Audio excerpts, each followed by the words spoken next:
Sudahkah saudara mengenali karunia roh yang Tuhan anugerahkan dalam hidup saudara?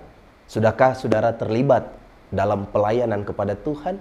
Dan sudahkah saudara mengalami perbuatan yang ajaib daripada Tuhan? Sebelum kita sama-sama merenungkan dan membaca firman Tuhan, di hari ini mari kita berdoa. Kami bersyukur Tuhan oleh karena segala nikmat, kebaikan yang Tuhan anugerahkan dalam hidup kami. Di saat ini kami hendak bersama-sama mau mendengarkan suara Tuhan lewat membaca dan merenungkan firman Tuhan. Kami percaya bahwa dengan firman Tuhan, hidup kami ini semakin bermakna, hidup kami ini semakin berkualitas secara iman, bahwa kami sungguh-sungguh bertumbuh dan berbuah di dalam Tuhan Yesus, Juru Selamat, Kepala Gereja, dan Tuhan dunia. Ini doa kami Bapa di sorga. Kami menyambut firman-Mu dalam nama Tuhan Yesus. Haleluya. Amin. Saudara-saudara yang dikasihi Tuhan, saya ajak kita untuk membaca Alkitab dalam 1 Korintus pasal 12 ayat 4 hingga ayatnya yang ke-6. Rupa-rupa karunia tetapi satu roh. Ada rupa-rupa karunia tetapi satu roh. Dan ada rupa-rupa pelayanan tetapi satu Tuhan.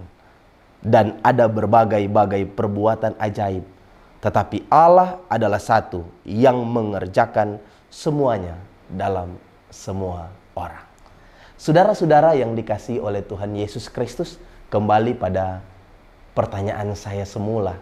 Sudahkah saudara-saudara mengenali karunia roh yang ada dalam diri saudara?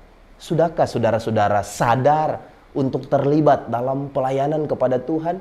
Bahkan sudahkah saudara-saudara mengalami perbuatan ajaib yang dikerjakan oleh Tuhan? Jika saudara-saudara belum, firman Tuhan mau mengajarkan kepada kita bahwa setiap orang Kristen memiliki rupa-rupa karunia. Dan rupa-rupa karunia itu berarti kita memiliki bermacam-macam karunia sebagai persekutuan umat Tuhan. Persoalannya, sudahkah kita mengenali karunia dalam diri kita? Dan sudahkah kita menggunakan karunia itu untuk pelayanan kepada Tuhan? Maka dari itu, Paulus mau mengajarkan kepada jemaat di Korintus, kalau mereka memiliki karunia, ingat bahwa karunia itu adalah anugerah daripada Roh Kudus. Itu yang pertama, saudara. Kita harus memahami bahwa karunia itu bukan hasil usaha kita, melainkan hasil pemberian Allah. Karunia atau spiritual gift adalah pemberian Roh Kudus bagi kita dan diharapkan kita gunakan dalam pekerjaan misi Allah. Bagaimana kita menggunakan karunia untuk memproklamasikan tentang Yesus Kristus yang adalah Tuhan dan Juru Selamat. Itu yang pertama. Sehingga kalau karunia adalah anugerah, jangan sombong, saudara. Sekali lagi saya katakan, kalau karunia adalah anugerah Tuhan, jangan sombong. Justru rendahkanlah hatimu, gunakanlah karuniamu untuk pekerjaan Tuhan, supaya nama Tuhan dipermuliakan lewat karuniamu. Kedua, ada rupa-rupa pelayanan tetapi satu Tuhan. Saudara-saudara, jikalau hari ini saudara sudah terlibat, puji Tuhan. Namun apa motivasimu terlibat dalam pelayanan? Itu yang perlu dievaluasi. Pelayanan yang kita lakukan kepada Tuhan haruslah dengan hati yang tulus, dengan hati yang jujur, di dalam kebenaran.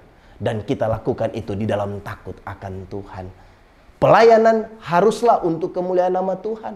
Bukan justru pelayanan untuk kemuliaan nama diri sendiri, bahkan mencari kepentingan diri sendiri. Ini Paulus sangat tekankan kepada jemaat Korintus, hati-hati. Ada rupa-rupa pelayanan, tetapi satu Tuhan yang kita sembah. Dan yang terakhir, yang ketiga, berbagai macam perbuatan ajaib, tetapi Allah adalah satu yang mengerjakan semuanya dalam semua orang.